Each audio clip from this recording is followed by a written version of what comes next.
ሰላም ጤና ይስጥልን የተከበራችሁ ተመልካቾቻችን እንደምን ቆይታችኋል? ከብስራት ዩቲዩብ መረጃዎቻችን አሁን ይጀምራሉ። መረጃዎቹን ያጋራዋችሁ ቤዛቤት አራጋ አብራችኋለሁኝ። የምናስቀድመው የሀገር ውስጥ ጉዳዮቻችንን ይሆናል። በገጠራማ የኢትዮጵያ አካባቢዎች ካንሰር ከሰው ወደ ሰው ይተላለፋል የሚል አመለካከት በመኖሩ ምክንያት ከማህበረሰቡ እንደሚገለሉ የካንሰር ታማሚዎች ተናገሩ።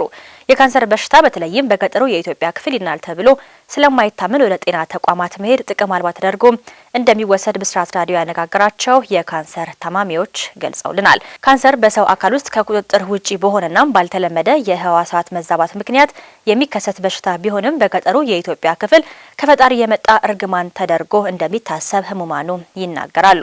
በሽታው በሕክምና አይደለም ከሚለው አስተሳሰብ በተጨማሪም ከሰው ወደ ሰው ይተላለፋል የሚል እምነት በመኖሩም ከማህበረሰቡ የመገለል ተጽዕኖም እንደሚደርስባቸው ጣቢያችን አነጋገራቸው የገጠሩ የኢትዮጵያ ክፍል የመጡት የካንሰር ታማሚዎችም ተናግረዋል። ወደ ሕክምና ተቋም ከመሄድ ይልቅም በቤታቸው ሆነው መቼም አልድንም በማለት የሞት ቀናቸውን የሚጠባበቁ የካንሰር ታማሚዎችም በየአካባቢው እንደሚኖሩም ጠቅሷል። ካንሰር ታክሞ የሚድን በመሆኑ የበሽታው ደረጃ ወደ 3ና 4ኛ ደረጃ ሳይገፋ ሕክምና ማድረግም አስፈላጊ ነው። ጣቢያችን ያነጋገረው የ16 ዓመት ታዳጊ ከካንሰር ድኖ እንደማንኛውም ሰው ትምህርቱን እየተከታተለ ህይወቱን እየመራ መሆኑንም ተናግሯል ስትል ባልደረባችን መባወርቅነህ ዘግባለች። የወለደችውን ጨቅላ ህጻን ልጅ ማሳ ውስጥ ጥላ በውሻ እንዲበላ ያደረገች እናት በቁጥጥር ስር ውላለች።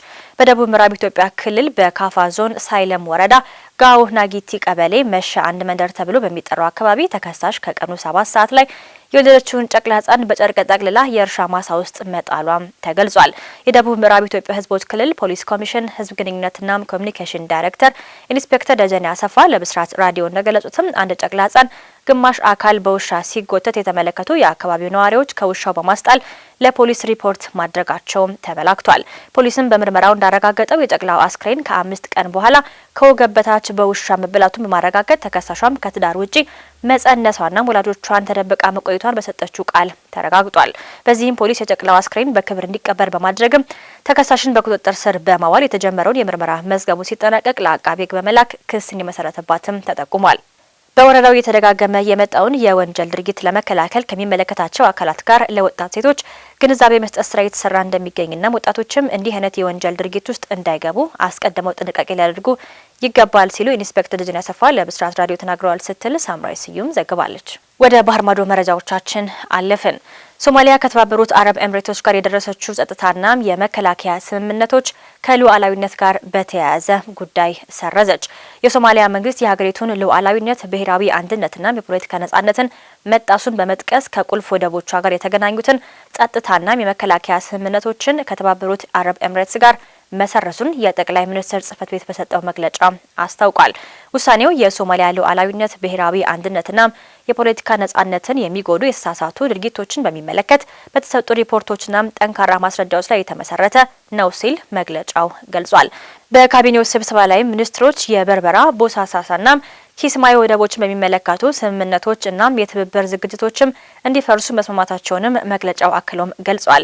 ካቢኔው የሶማሊያን ሉዓላዊነትና የግዛት አንድነትን ለመጠበቅ የቀረበውን ረቂቅ ህግ ማጽደቁም የጠቅላይ ሚኒስትር ጽህፈት ቤት አስታውቋል። የሉዓላዊነት ረቂቅ ህጉ የክልል አስተዳደሮችም እናም የግል አካላት ለፌዴራል መንግስት ሳያውቁናም ሳይጸድቁ ከውጭ ሀገራት ጋር ስምምነት እንዳይፈጽሙ የሚከለክል ነው ሲል መግለጫው ያትታል።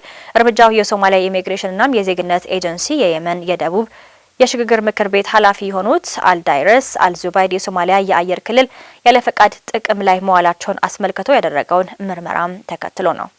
በኢራን ተቃውሞ የተገደሉ ሰዎች ቁጥር 650 መድረሱ ተነገረ። 3ኛ ሳምንቱን በያዘው የኢራን ህዝባዊ ተቃውሞ በጸጥታ ኃይሎች የተገደሉ ሰዎች ቁጥር 650 መድረሱን የአንድ የሰብአዊ መብቶች ተከታታይ ቡድን አስታወቀ። ተቃውሞውን ለመቆጣጠር የኢራን መንግስትም በመላው ሀገሪቱ የኢንተርኔት አገልግሎትን እንዲቋረጥ ካደረገ ከ4 ቀናት በላይም ሆኖታል። ካለፈው አርብ ጀምሮ እስከ ዛሬ ማክሰኞ ረፋድ ድረስም ኢራን ውስጥ ኢንተርኔት ከ108 ሰዓታት በላይ መቋረጡን በዓለም ዙሪያ የኢንተርኔት አቅርቦትን የሚከታተለውን ኔት ብሎክስ አስታውቋል። አምነስቲ ኢንተርናሽናል የመሳሰሉትም የመብት ተሟጋች ኢንተርኔት መቋረጡ በመንግስት የሚካሄደውን ጭቆናና እርምጃ የበለጠ ያባብሰዋል በማለት ስጋታቸውንም እየገለጹ ይገኛሉ። በተለያዩ የኢራን ግዛቶች ውስጥም የተካሄዱ ባሉ ተቃውሞዎች ሳቢያ በሺዎች የሚቆጠሩ ሰዎች ለእስር መደረጋቸውንም እየተነገረ ይገኛል። አሜሪካ የኢራን መንግስት በተቃዋሚዎች ላይ የሚደርሰውን አፈና የሚያስቆም እርምጃ ለመውሰድም አማራጮችን እያጤነች መሆኑንም ገልጻለች።